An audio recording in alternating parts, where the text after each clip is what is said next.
بسم الله الرحمن الرحیم. جلسه 32 از آشنایی با مثنوی.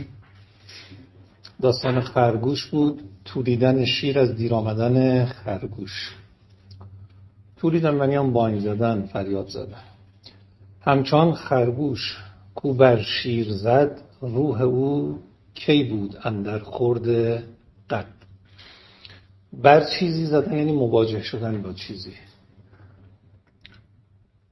روبرو شدن، برخورد کردن. ساقیا چون مست گشتی خویش را بر من بزن، ذکر فردا نسیه باشد نسیه را گردن بزن. سال سال ماست طالع طالع زهره است و ما، ای دلی عیش و طرب حدی ندارد تن بزن.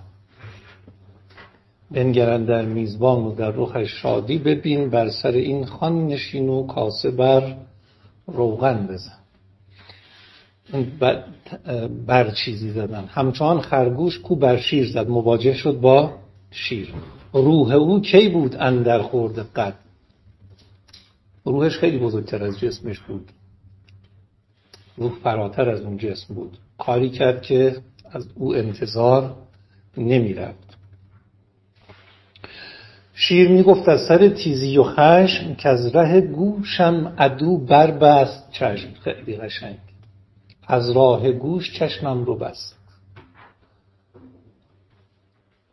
از راه حرف هایی که من زد من رو فریب داد. تعبیری تو قرآن هست، یک بارش رو یقین دارم، بیش از یک بارش الان شک دارم. کسایی که در آخرت اظهار پشیمونی میکنن میگن روی دو تا چیز، شنیدن و فکر کردن. نسمع او نعقل، او شنیدن خیلی تأکید است. ما ظاهرا درصد آگاهی از محیطمون رو، درصد بیشترش رو از چشم میگیریم، اما چشم معمولا دیدنی ها رو به خورد ما میده. فقط حجمش زیاده اما عمقش کمتره. ما عمیق‌ترها رو میشنویم. شما یه بحث فلسفی رو نمیتونید ببینید، معمولا یه بحث ریاضی رو نمیبینید، اما میتونید بشنویدش. شما موسیقی رو نمیتونید ببینید، موسیقی رو میشنوید. شنیدنی ها ظاهرا بفرمایید خانم، شنیدنی ها ظاهرا خیلی عمیق‌ترن و تأثیرگذارترن. شاید از همین بابه که گفت والاذن تعشق قبل العین احیانا، گاهی وقتا گوش زودتر از چشم عاشق میشه.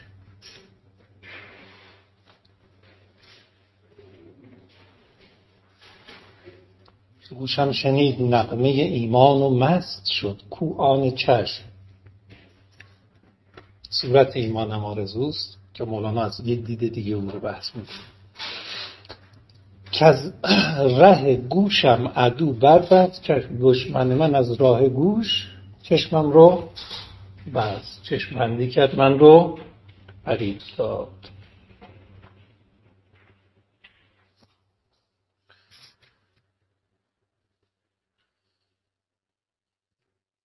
خیلی چیز پیشتون وقت کردم، من دیگه ردشم برم.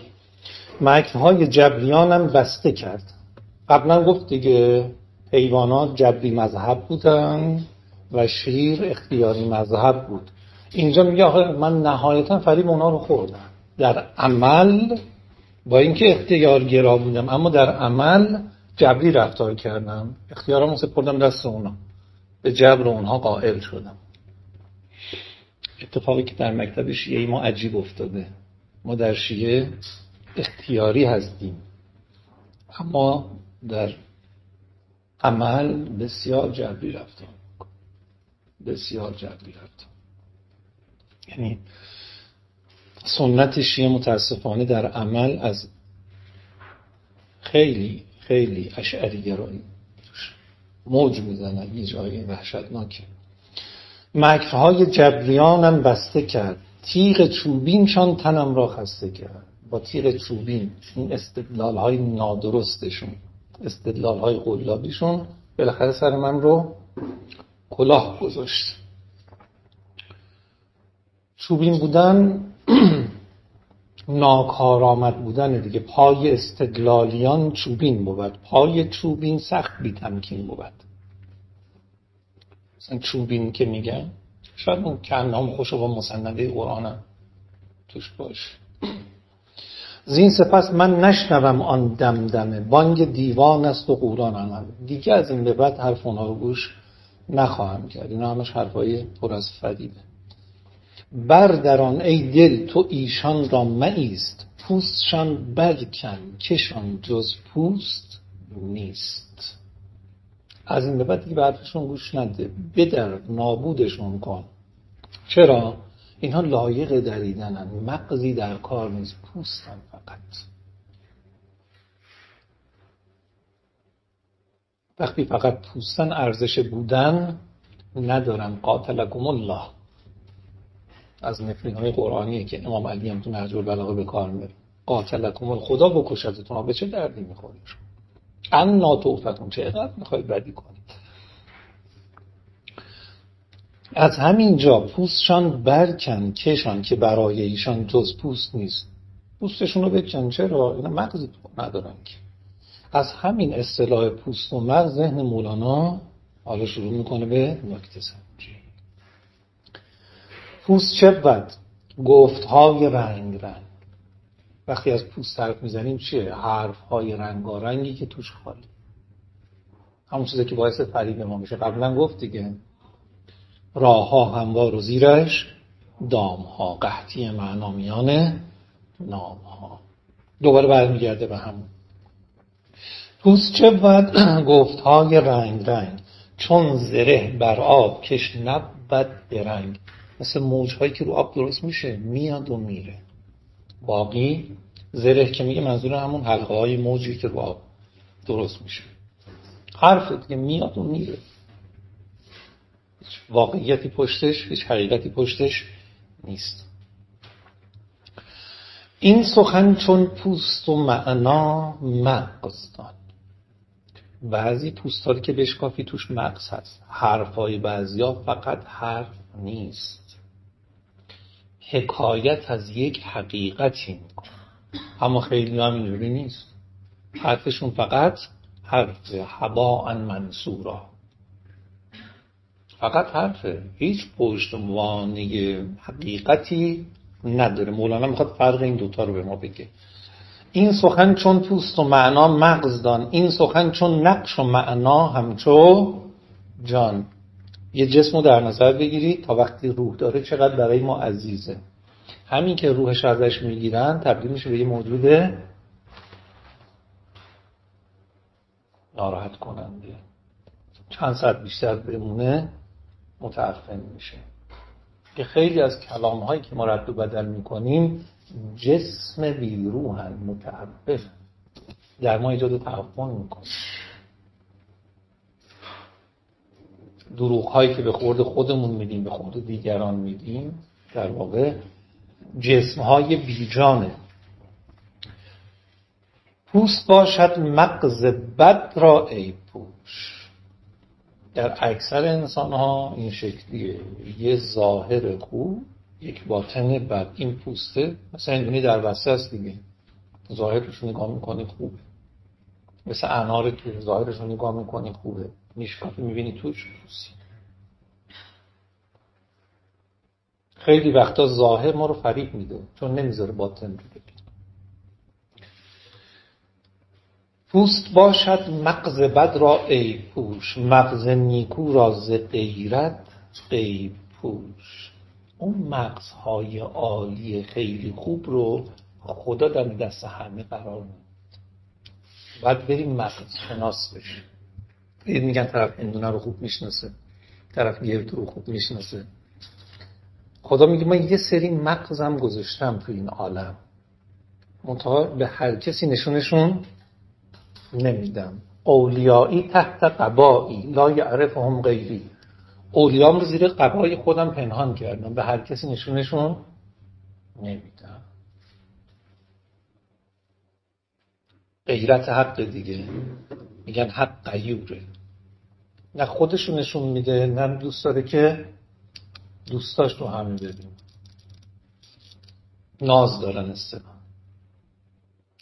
ناز دارن. برای دیدنشون باید میرفتن خونه پیغمبری مزاحمت ایجاد میکردن. آیه نازل شد میخوای پیغمبر رو ببینید صدقه بده. هر کی میخواد بره پیغمبر رو ببینه صدقه بده. خب این ظاهر قضیه است دیگه، ظاهر قضیه است. یعنی برای عوام، خواص از این چیز دیگه میفهمن. یعنی اگر میخوای با روح پیامبر مانوس بشی باید بکنی از خود. به عوام میگن بیا یه صدقه‌ای بده پیغمبر رو ببین. به خواص دارن چی میگن؟ میگن اگه میخوای به روح پیامبر برسی چارهش اینه که تنفقوا مما تحبون. اینه که شمس دید خیلی میان سراغ مولانا، رفت نشست اونجا. خب هر کی میخواد به مولانا رو ببینه باید هدیه بده. هر کی میخواد مولانا رو ببینه هدیه بیارن. یکی اومد گفت آخه تو که اینقدر میگی، تو خودت کو هدیه‌ای که آوردی؟ گفت من خودم هدیه‌ام. شمس تو جواب که نمیمون، گفت من اصلا خودم هدیه‌ام. میخواستی ز لطف به من هدیه‌ای دهی، خود هدیه ز عالم بالا رسیده. شمس اینجوری خودشو برمی‌داره.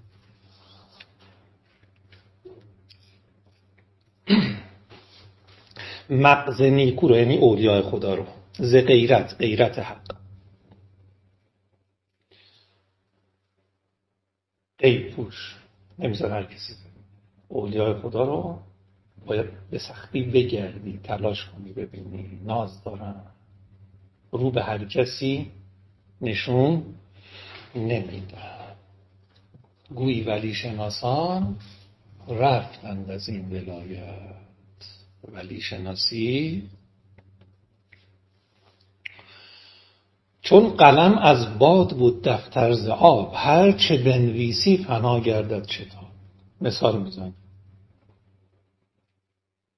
قلمت باد، دفترت هم آب، هر چی بنویسی.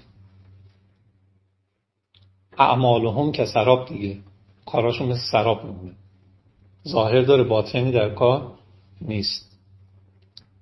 هرچه خواهی در سوادش رنج برد، تیغ سرسر خواهدش حالی سترد. دوستای مجنونم اسم لیلی رو می نوشت و باد می آمد می برد. هی رو ریگ اسم لیلی می نوشت و هی می آمد باد می برد.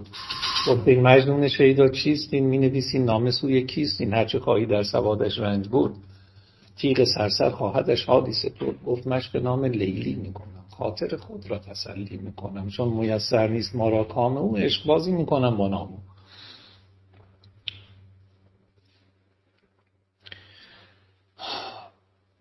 چون قلم از باد بود دفتر ز آب، هر چه بنویسی فنا گردد شتاب. این یه بحث خیلی عمیقی داره. من اینجا حالا اگر رسیدیم بازش میکنم، اگر نه سر جای خودش. داستان جوهر و عرس و یه فلسفه و اینکه مولانا چقدر قشنگ این رو تطبیقش میده. اگر رسیدیم امروز میگم، اگر نه یه روز دیگه میشه. نقش آب از تر وفاجویی از آن، بازگردی دستهای خود گزان. اگر دنبال نقش‌های ظاهری دنیا بری، انگار دنبال سراب رفتی. آخر باید دست خودت رو بگزی. کنایه از پشیمانیه. انگشت گزیدن کنایه از پشیمانی.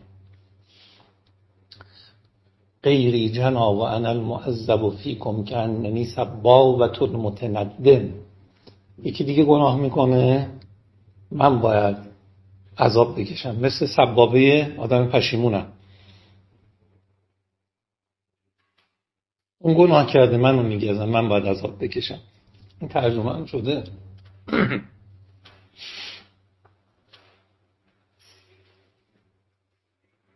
جرم از غیر و عقوبت متوجه بر من، حال سبابه اشخاص پشیمان دارم. دقیقا ترجمه شده. یا ملک الشعراء یا ایرج، شک دارم من. ایرج ملکش. جرم از غیر عقوبت متوجه بر من، حال سبابه اشخاص پشیمان داره. باید ایرج باشه. دست گزیدن پشیمان. با در مردم هوا و آرزوست، چون هوا بگذاشتی پیغام هوست. بین هو و هوا بازی میکنه با کلمه. تا دنبال هوا میری، از هو خبری نیست. هو ضمیر دیگه او. هوا و خدا با هم جمع نمیشه. همون خر و خرمایی که میگی، خدا و خرمایی که میگی جمع نمیشه. خوش بود پیغام های کردگار، کوز سر تا پای باشد پایدار. اما وعده‌ای که خداوند میده وعده حق. نی اذا اوعدته او وعدته لمخلف ایعادی لمنجز وعدتی. لا یخلف المیعاد دیگه. یکی از صفت‌های خداوند تو قرآن لا یخلف المیعاد. وعد و وعید تو عربی فرق می‌کنه. اوعدته او وعدته. ایعاد وعده منفی دادن، ترسوندن. وعده جمعی مثبتش میگن خدا اینجوری میگه به ما، من وقتی که یک وعده منفی به کسی میدم با یه وعده مثبت، وعده منفی رو بهش عمل نمیکنم، وعده مثبت رو عمل میکنم. لمخلف و ایعادی، از ایعادم میگذرم، گفتم الت میکنم برد میکنم نمیکنم. لمنجز و وعدتی، همون جایی که وعده مثبت دادم حتما عمل میکنم.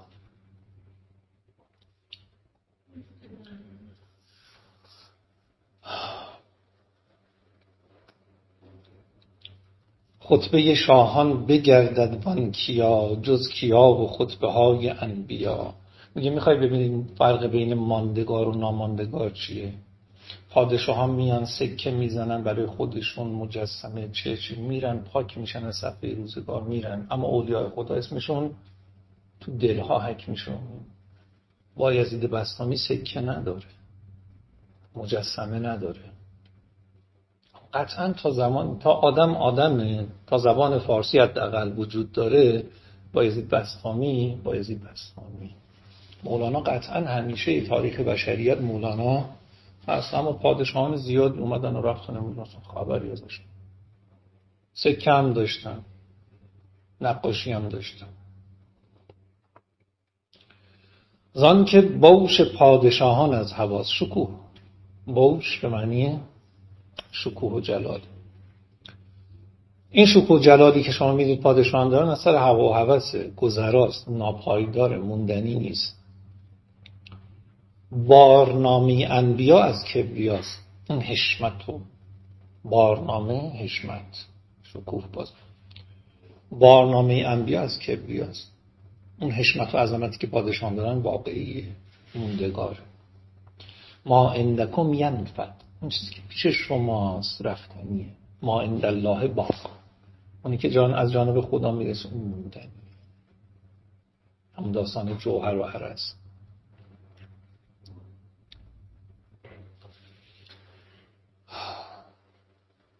از درمها نام شاهان برکنند، نام احمد تا ابد برمیزنند. اسم پادشاه میاد روی سکه، میره سکه عوض میشه، سکه عوض میشه. پیامبر اسمش رو سکه نخورده، اما همیشه تاریخ تکرار خواهد شد. نام احمد نام جمله انبیاست. این که من میگم پیامبر فقط پیامبر که نیست، پیامبر چکیده همه پیامبرانه. نام احمد نام جمله انبیاست، چون پیامبران پوششی بودن دیگه. هر کی اومده همون یک دین رو هی تکمیل ترش کرده، چون که 100 آمد 90 هم پیش ماست. این که میگم پیامبر، میگم احمد، منظورم همه پیامبرانه. هم در بیان مکر خرگوش. در شدن خرگوش بس تأخیر کرد، در رفتن خرگوش خیلی تأخیر کرد. مکر را با خیشتن تقریر کرد، پیش خودش اون نیرنگی رو که داشت، نقشه رو که کشیده بود خودش بیان میکرد، تقریر بیان. در ره آمد بعد تأخیر دراز، تا به گوش شیر گوید یک دو راز. تا چه عالم هاست در سودای عقل، باز مولانا ذهنش میره خرگوشه داره با خودش فکر میکنه، نقشه میکشه. مولانا ذهنش میگه این عقل چه دنیاییه. داستان دوباره رها میکنه، وارد یکی از ذهنیات. عقل در کلام عرفای ما معانی مختلفی داره. این که شما میبینید یه جایی این شکلی مولانا میگه تا چه عالم هاست در سودای عقل، تا چه با پهناست این دریای عقل. اینو نذارید اونجایی که از عقل بد میگه، عقل در شرحش چو خر در گل بخفت، بگه مولانا تناقض میگه. نه، اصطلاح عقل جاهای مختلف در معانی مختلف به کار میره. یه موقع اون استدلالهای خام و ذهنی و دو تا 4 تایی ماست، به اینم میگن عقل.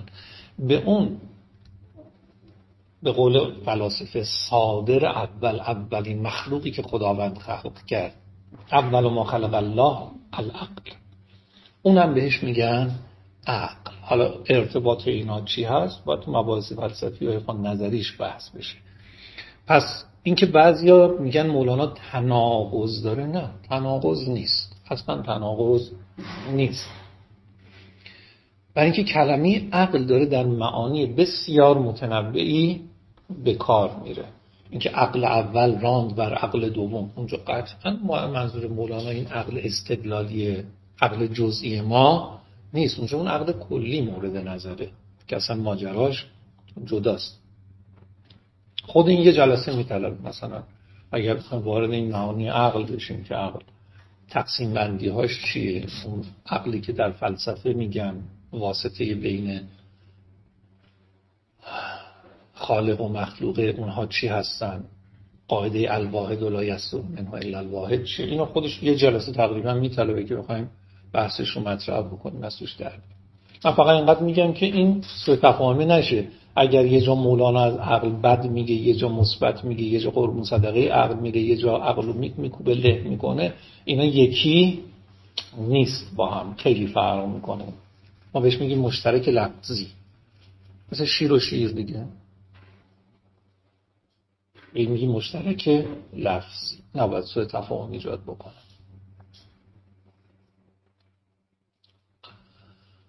تا چه عالم هاست در سودای عقل، تا چه با پهناست این دریای عقل. صورت ما اندر این بحر عذاب، می دود چون کاسه ها بر روی آب. خیلی براتون شاید جالب باشه. توی تاریخ فلسفه اولین بار از قول هگل نقل شده که عالم یک فکره، اما واقعیتش اینه که اولین بار مولانا این حرفا رو زد. حالا بعداً جلوتر که میریم بیشتر توضیح میده. این جهان یک فکرت است از عقل کلی. هگل هم به یه عقل کلی قائله و عالم رو از اونجا اولین بار مولانا گفت. و اصلا مولانا عالم رو موج میدونه، دقیقا مطابق فیزیک جدی. و انواع موج قائل میشه، موج خاکی، موج آبی، بیشتر از این که مثلا اصطلاحات اون زمان که اجازه نمیداد که توضیح بیشتر بده. صورت ما اندرین بحر عذاب، مثل عذاب نوشته میشه ها، اما عذاب از شیرین. این عالم مثل دریاست، صورتهایی که ما میبینیم موجاشه، کفاشه. دریا تا موج نزنه، کف نکنه، چیزی جز آب نیست. موج چیه؟ موج چیه؟ جلوه‌ای از آب دیگه. کف چیه؟ جلوه‌ای از آب. آب صورت موج به خودش میگیره، صورت کف به خودش میگیره. میگه این چیزی که الان شما با حواس پنجگانتون درک میکنید، اینا موجا، اینا کفا هم.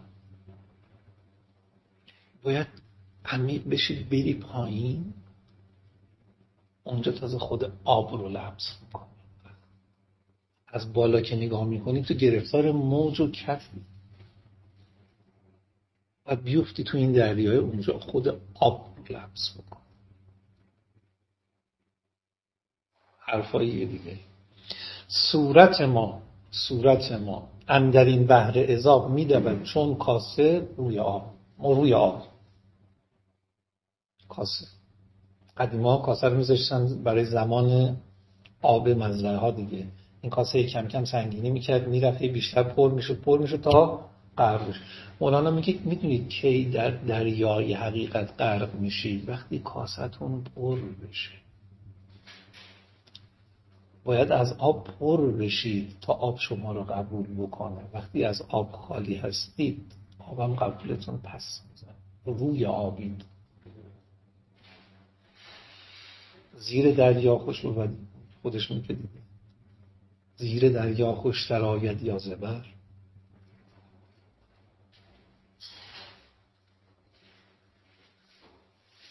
روی آب که خبری نیست که برو زیر آب ببین.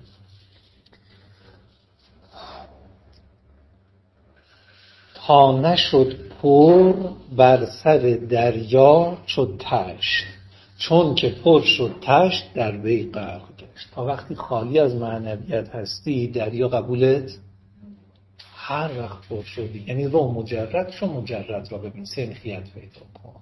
الخبیثات للخبیثین الطیبات للطیبین. ناریان مر ناریان را طالبند، نوریان مر نوریان را جاذبند. سنخیت کن.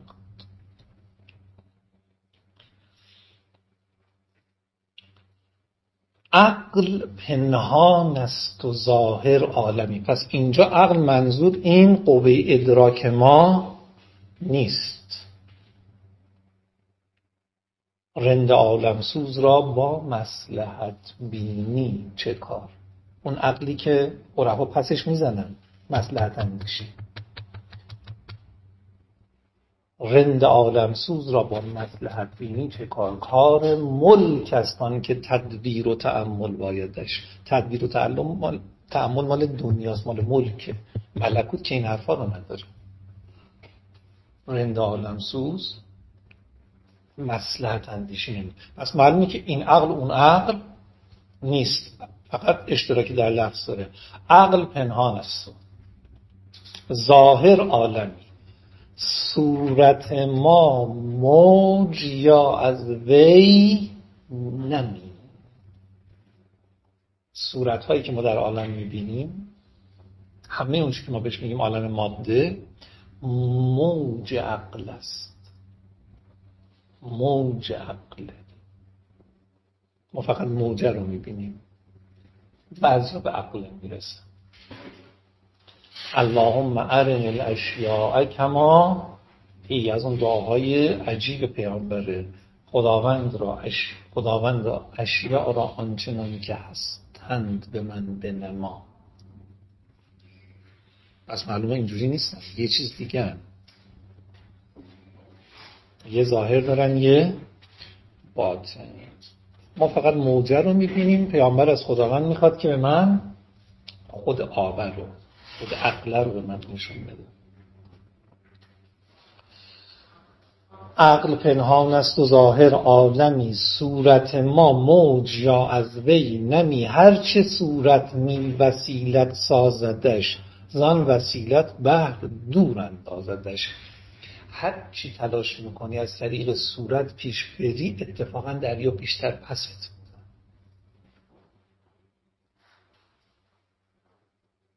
هر چی وسیله سازی میکنی، جالبه این تو اصطلاحات فلسفه قدیم هم هست، لوگوسی که اونا میگن و خیلی اصطلاحات تو این زمینه، آنچه که در عین خود نمایی خود را پنهان میکند. یا من هو اختفى لفرط نوره. میگن اون لوگوس، اون عقل، اون حقیقته، در عین حالی که میخواد ظاهر بشه اما خودش رو پنهان میکنه. و اینا بحثش دیگه. هرچه صورت می وسیلت سازدش، جا به جایی داره دیگه. هر چقدر صورت میخواد وسیله سازی کنه که به اون معنای برسه، اتفاقا معنا چیکار میکنه؟ چون تو بیشتر گرفتار صورت میشی، تو رو بیشتر از خودش میرونه، دورتر میشی نسبت به اون حقیقته. جای دیگه راجع به زبان همین حرف رو مولانا میزنه که کاش که هستی زبانی داشتی. ای کاش خود وجود زبان داشت. کاش که هستی زبانی داشتی، تازه هستان پرده ها برداشتی. هر چه گویی ای دم هستی از آن، پرده دیگر بر او بستی بدان. تو که یه دمی از این هستی ناقصی دیگه. میخوای با توضیحات هستی رو، وجود رو توضیح بدی، بدتر پیچیده ترش میکنی. این حالا جدای از داستان فلسفه و عرفان، تو تئوری‌های جدید هم هست. تو تئوری‌های جدید هم میگن که انسان هرچه از ذات اصلی خودش در طبیعت فاصله گرفته و گرفتارتر شده در تکنولوژی، امکانات ذاتیش رو بیشتر از دست داده. یعنی انسان‌های اولیه حواس بیشتری از ما داشتن، ادراکات بیشتری از ما داشتن. مثال خیلی سادهش اینه ها، مثلا من یه موقعی چون مجبور میشدم این تا شماره تلفن حفظ بکنم، الان گوشی که اومده دستم دیگه لازم ندارم که اون حافظه تحلیل. میگن انسان‌های اولیه حواس بیشتری از ما داشتن، چیزهایی رو تو طبیعت درک میکردن که ما نمی‌کنیم، مثل خیلی از ادراکاتی که حیوانات دارن ما دیگه نداریم. طول موج‌هایی رو میگیرن که ما نمیگیریم. حالا اینجا البته مولانا تو این فضا نمیبردش، تو فضای عقلانی فلسفیش داره بحث میکنه. هرچه صورت می وسیلت سازدش، زان وسیلت بهر دور اندازدش. هر که دور انداز بر او دورتر. داستانه چه داستان؟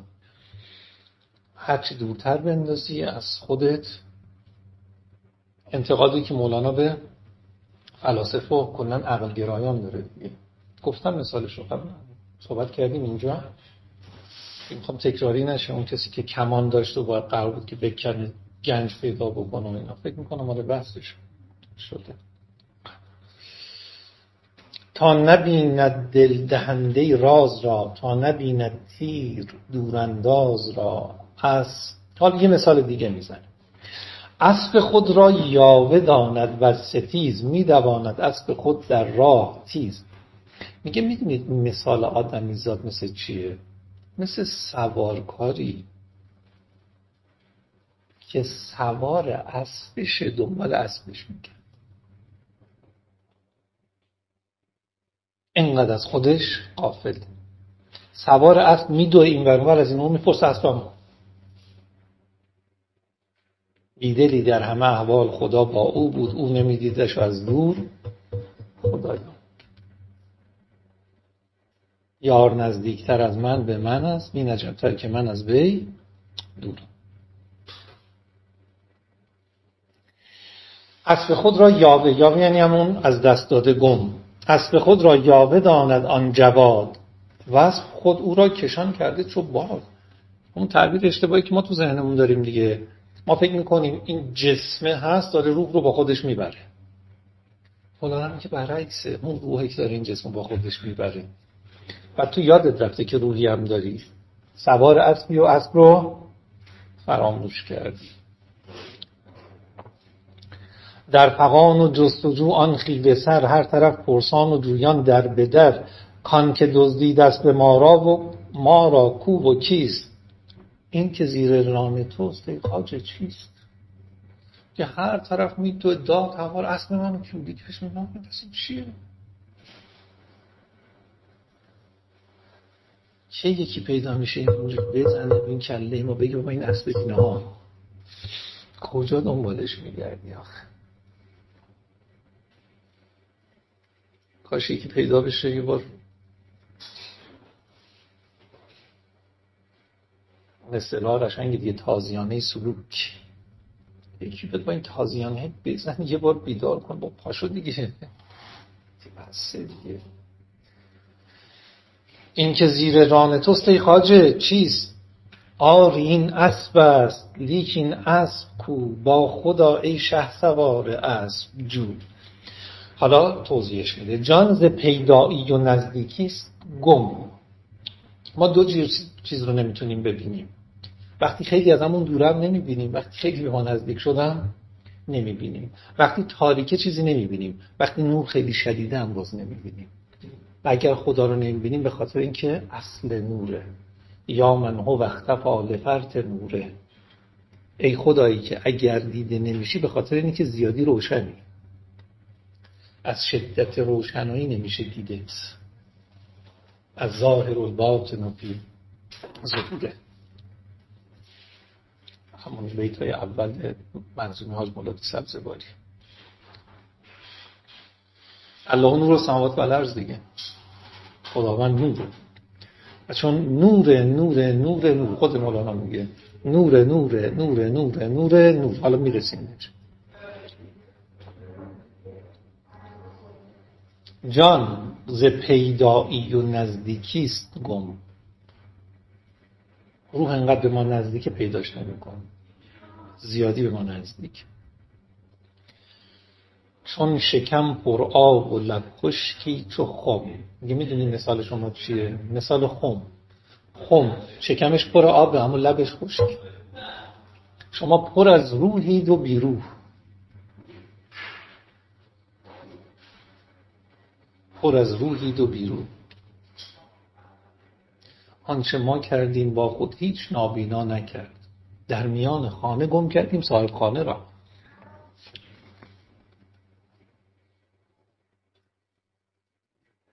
زیبون نسا خیلی خوب گفته دیگه. هرچی گم کنی صاحب خونه رو تو گم کردن.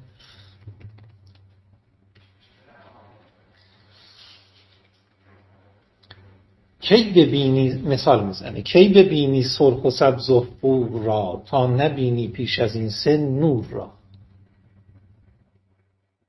الان چیزایی که ما نور کجا؟ ما نور میبینیم؟ ما نور رو نمیبینیم. چیزهایی که نور به ما نشون میده میبینیم. چرا فیزیک بلد بوده؟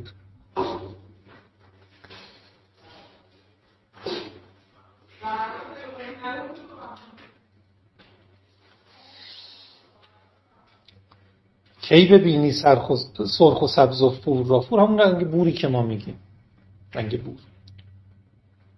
لیک چون در رنگ گم شد هوش تو، شد ز نور آن رنگ ها رو پوش تو. الان چی میبینی؟ آبی میبینم، زرد میبینم، سفید میبینم. نه، نور به تو آبی و سفید و زرد رو نشون میده. اگه نور نباشه اصلا چیزی دیدنی نخواهد. چون که شب آن رنگ ها مستور بود، پس بدیدی دید رنگ از نور بود. شب چرا دیگه رنگی موجود نیست؟ پس اصل نور رنگ بر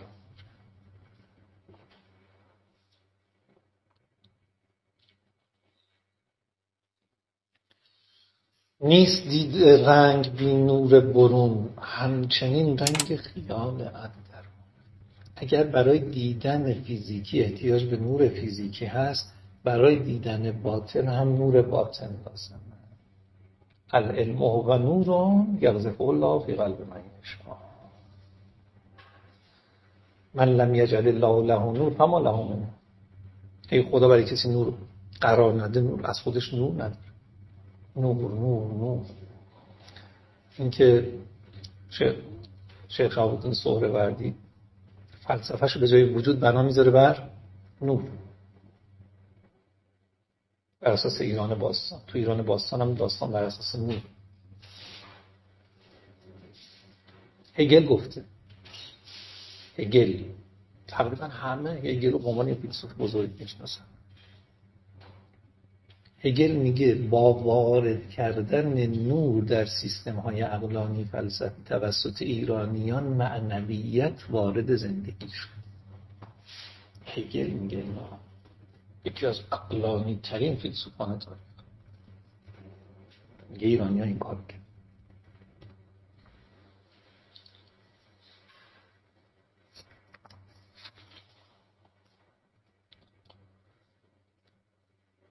این برون از آفتاب و از سها و اندرون از عکس انوار اولا. نور بیرون رو از چی میگیری؟ از ماه و خورشید و ستاره میگیری. برای اون نور باطنت باید از کی بگیری؟ انوار خدا، نورهای بالایی، نورهای معنوی بگیری. این که به امام علی میگه چی؟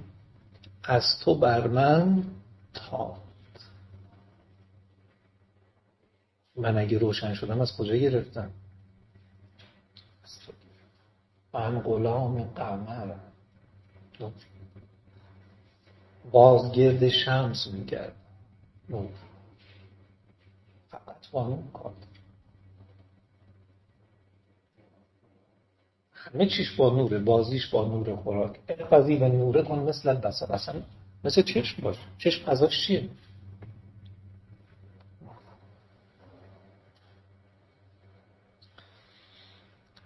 نور چشم خود نور دل است.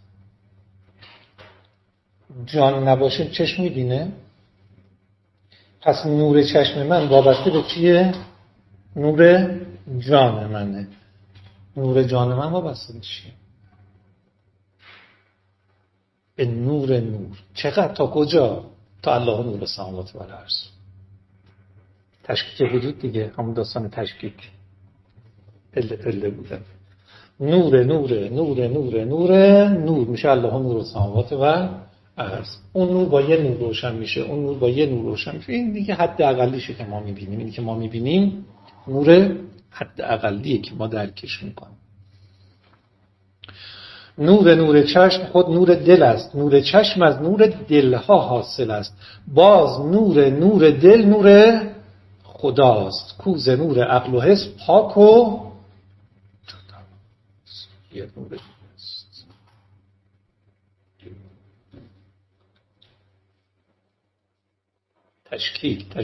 تشکیک.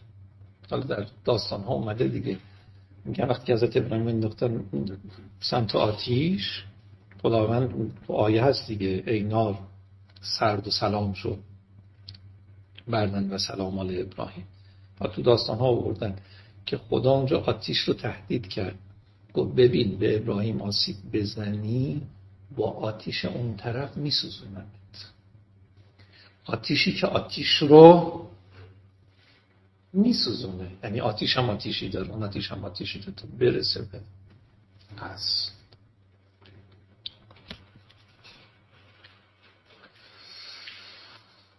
شب نبود نوری ندیدی رنگ ها، پس به ضد نور پیدا شد، یا پس به ضد نور پیدا شد تو را. یه قاعده هست، تعرف الاشیاء باضدادها. ما هر چیزی رو با ضدش میشناسیم. اگه سرما نبود نمیفهمیدیم گرما یعنی چی. خوبی نبود بدی رو درک نمی‌کرد. تلخی و شیرینی رو، هر چیزی رو با ضدش میشناسیم. میگه تعرف الاشیاء باضدادها. دیدن نور است آنگه دید رنگ، وین به ضد نور دانی بی درنگ. وقتی نور هست رنگ هست، وقتی که نور نیست رنگم نیست. تضاد. رنج و غم را حق پی آن آفرید، تا بدین ضد خوشدلی آید پدید.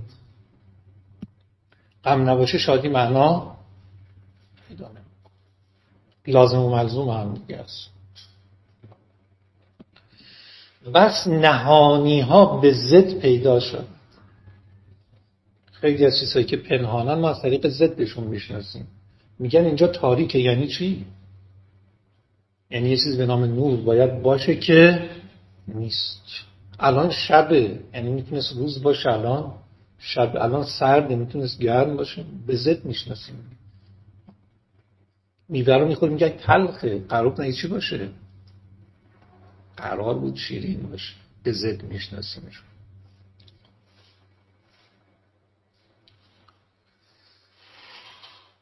که نظر بر نور بودن گه به رنگ، ضد به ضد پیدا بود چون روم و زنگ. رومی ها نماد سفید پوستی بودن و زنگی ها آفریقایی ها بودن دیگه، نماد سیاهی. پس به ضد نور دانستی تو نور، ضد را می نماید در صدور. در باطن ما، در درون ما از طریق اضداد میشناسیم، ضدی رو با ضد دیگر میشناسیم. اگر چیزی ضد نداشته باشه برای ما قابل درک نیست. چی میخواد نتیجه بگیره مولانا؟ نور حق را نیست ضدی در وجود.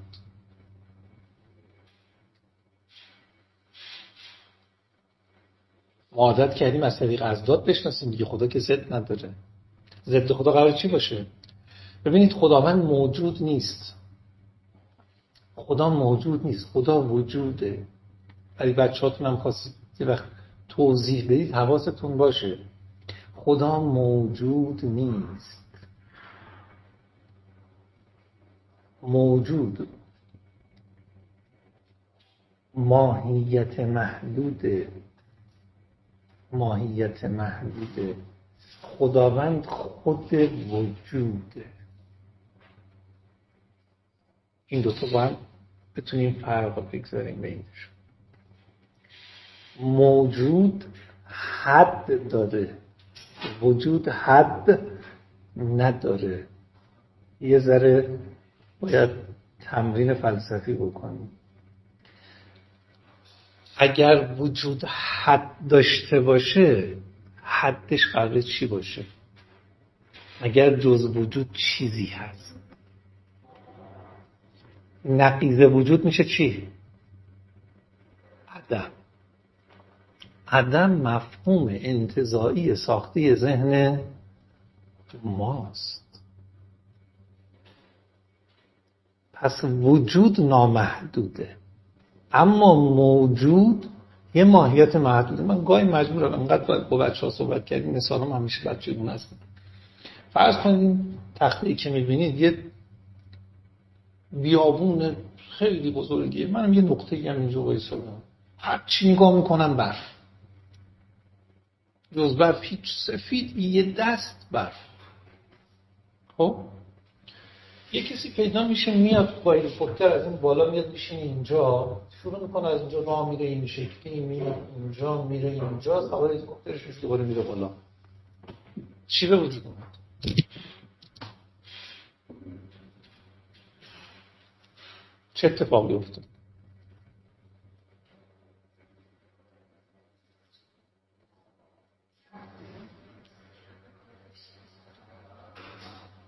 آخرشه این متاسفانه. اینجا بشین، اینجا بشین کانکت.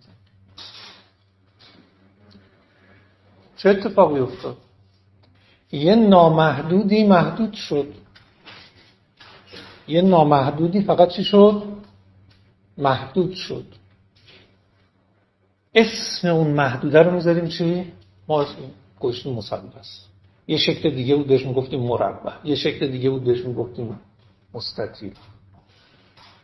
بازم برف دیگه، فقط شد برف چی؟ محدود.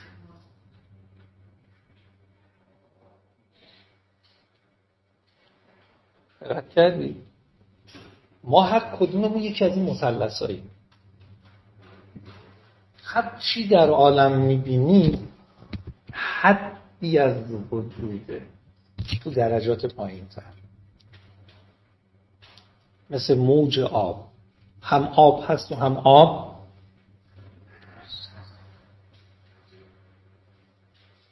هم خداییم هم خدا نیست.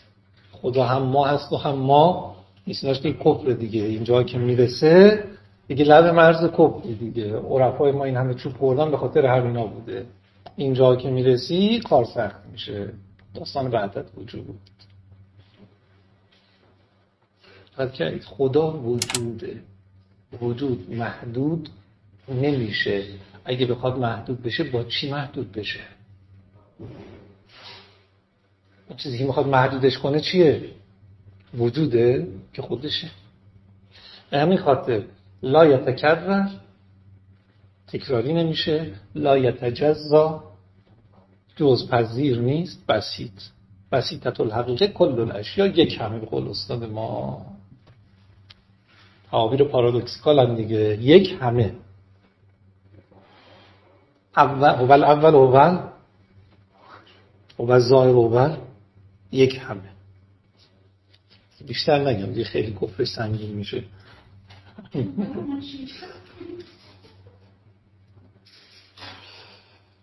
نور حق را نیست ضدی در وجود، تا به ضد او را توان پیدا نمود. تا اینجا بسته؟ آره خسته میشید یا با اینکه دیر شروع کردیم تا اینجا بس باشه، چون میدونم دیر شروع شد اذیت میشید. تا اینجا رو داشته باشه، حالا بقیه‌اش ان شاء الله عمری بود جلسه بعد. خسته نباشید.